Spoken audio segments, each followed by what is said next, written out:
Hey, happy Tuesday, happy Tuesday, happy Tuesday. I am Walt and I am here on another day for a bunch of free daily sports bets. Please like, share, and subscribe, and let's get straight into it. We're going to do another repeat of all NBA. We have one, two, three, four, five bets again, and I'm gonna go straight into it. First bet, well, the first two bets coming from the same game. Well, first three bets, but first two bets: Pascal Siakam over 22 and a half points, and Fred Van Vliet over 20 and a half points.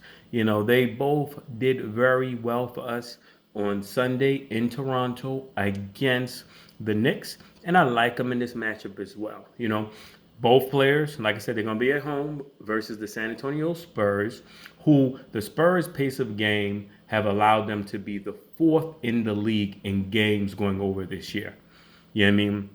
And then this is a perfect pace for a Van Fleet and a Siakam, who both like to penetrate, you know what I mean? And well, Van Fleet also likes to stop and pop, shoot the three in transition.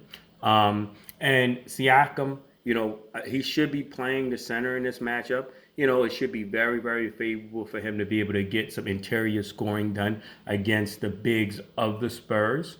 You know, they both are going to see the lion's share of shot attempts in this game. You know, San Antonio is number one in the league in field goals attempted per game, which is going to be quite favorable for Toronto, who is ranked number five. So you got the number one and number five team, and two teams that attempt the most field goals, from in the league. They're both in the top five. So it stands to reason there's going to be a fast pace and a lot of opportunities for these two guys who have the ball in their hands the majority of the game when they're on the floor. All right. Then we're going to go with Toronto Raptors over 226 points, right? I mean, for the game total, them versus the Spurs, right? Over 222 points.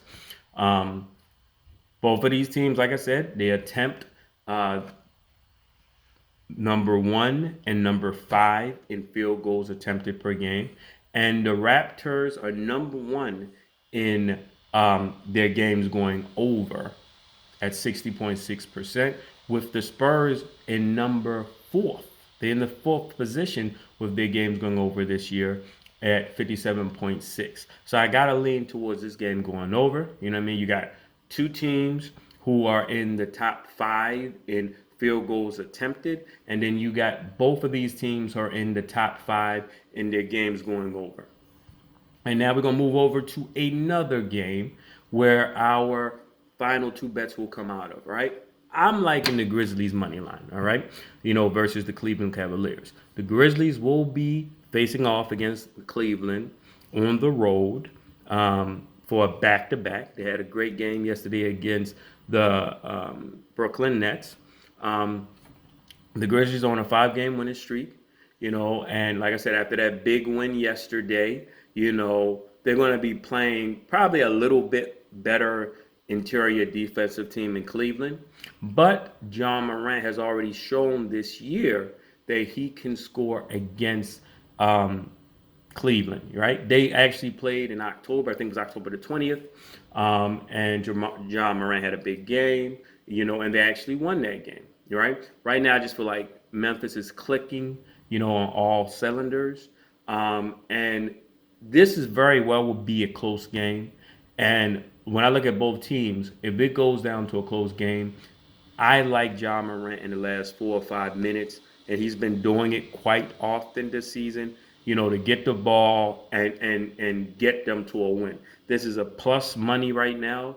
If you go with the money line plus, I got it for plus 125 with one of the books I use, and I would not be surprised if, as the day goes down, that juice starts to go down a little bit more and more, because I definitely like the Grizzlies to in this spot, even though it's a back to back. to upset the Cavaliers. All right. Now the last bet we're going to take, we got to go with John Morant total points over.